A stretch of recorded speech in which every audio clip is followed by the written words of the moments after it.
大家好先。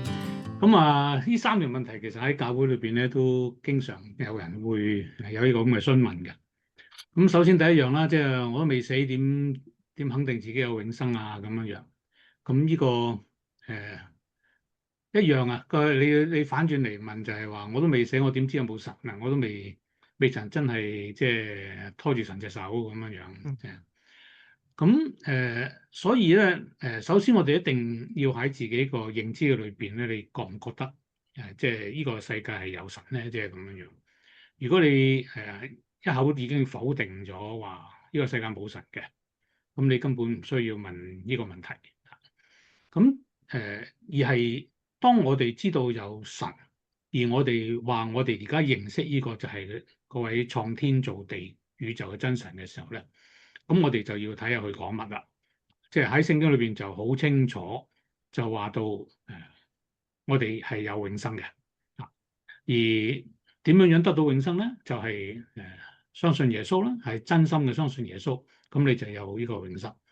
咁如果話即係我未死，咁但係我又點肯定有永生咧？咁因為我即係除非死過咁去個天堂咁打個 round 翻嚟，咁就話俾你聽有啊有啊，真係有永生啊咁。咁但係事實上係咪咁咧？就唔係咁。我哋點樣樣肯定自己有永生咧？我哋一定首先我哋係相信有神啦，而且相信聖經係神所默示。咁我哋呢個答案咧就應該喺個聖經嘅裏邊先。喺聖經裏邊好清楚咧，即係特別我哋最熟悉㗎啦，即係約翰福音3章16節，就係信嘅人就有永生啊。咁呢個永生咧係因為耶穌去擔當咗我哋嘅罪，以致我哋可以同神恢復一個和好嘅關係。咁呢個係主耶穌嘅工作。當佢咁做嘅時候咧，佢就話俾我哋聽咧，如果我哋願意相信佢咧，我哋嘅罪就得到赦免，於是咧我哋就得到一個永生。呢個耶穌講嘅嘢咧，當然同樣都係得到即係天父嘅一個嘅即係好清楚嘅即係話俾我哋聽。佢就好認定咗耶穌嘅身份啦，即係特別我哋知道啦，即係耶穌從水而上嘅時候，這是我的愛子，我所喜悅嘅。咁你哋要聽佢所講。咁呢個係天父嘅認定，耶穌自己係咁講。而當我哋信咗耶穌之後，聖靈就內住喺我哋嘅生命嘅裏邊，我哋係經歷到嘅。咁所以呢三樣，即係呢聖父、聖子、聖靈呢三位一體嘅神咧，佢就係可以喺我哋每個基督徒嘅生命裏邊咧，係 confirm 我哋係有永生呢樣嘢。簡單嚟講就係咁樣樣。第一條，咁就第三條啦。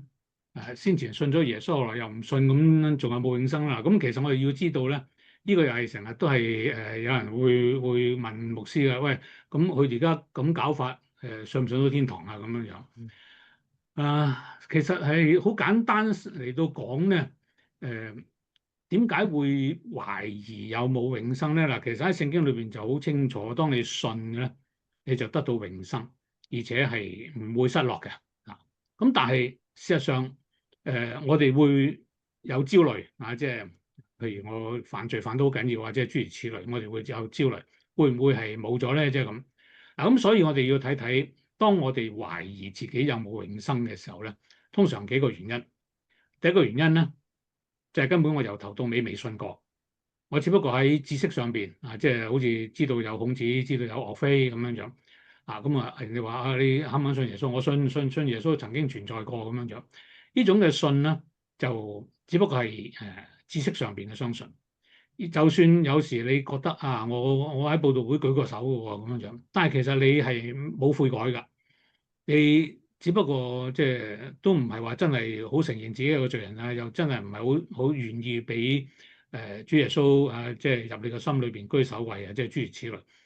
咁嘅時候由頭到尾咧，你只不過係即係一時話順口啦，即係或者隔離嗰個拱我舉手，咁我舉手啦，即係咁。你由頭到尾未信過嘅，咁嘅時候你當然你唔會覺得自己有永生嘅喎，即係嚇，因為你根本冇接受過主耶穌，冇真正接受過主耶穌。第二個嘅原因咧，就係可能你真係信耶穌嘅。好全心全意即係悔改認罪接受耶穌。但係跟住你落入一個世俗嘅裏邊，你犯好多嘅罪，以至你覺得咧自己唔配去接受呢個永生，所以你落入一個焦慮啦。即係頭先阿前博士講嘅呢個焦慮嘅諗下諗下咁樣樣咧，就話都係唔配嘅，唔配嘅咁。咁但係你記住，耶穌好清楚話到我面前嚟嘅，接受我嘅，我會一路保守住佢。嗱，以色列人曾經經常背叛神，但係神咪一路打佢咯，打到佢服為止。嗱，咁呢個咧就係第二個原因啦，即係你可能覺得自己唔可以有永生，但係神會管教你，到最後你知道自己都仍然係神嘅兒女。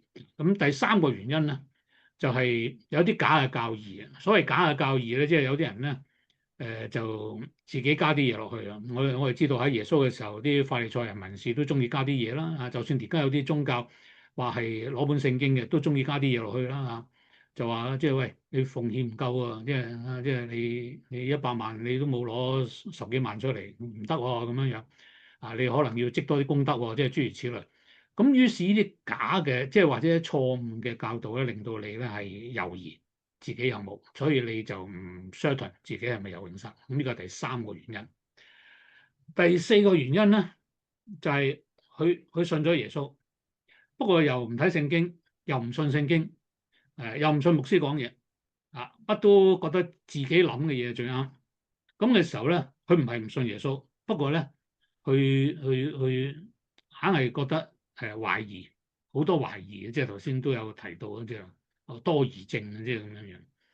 咁嘅時候咧，佢就唔肯定自己有永生。嗱，咁呢4個理由咧，都係通常話點解我冇永生㗎咁，或者話我唔肯定自己有永生。嗱，咁呢個答到第3條啦，即係話即係其實係咪真係有永生咧？信咗耶穌，聖經好清楚你要講，信耶穌係得永生。問題你即係個信係咪真係悔改，接受主耶穌成為你生命之主即係你願意一路跟從佢。如果係嘅時候咧，你應該到咁上下，你經歷到嘅時候咧，因為聖靈內住咗喺你嘅生命裏邊，你會經歷到呢個神係好真實㗎。你因為聖經都有咁講嘛，聖靈係內住喺你裏邊咧，叫你好知道神嘅愛，而且聖靈改變你生命嘅時候咧，你會有聖靈所結嘅果子出嚟嘅時候咧，你就肯定自己同神真係恢復咗一個和好關係。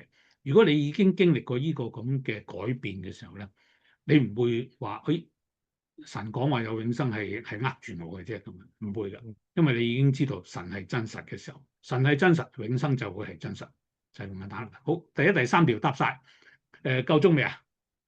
夠鐘㗎啦，咁啊啱啦，啱好啊。嗱，今天我覺得嗰個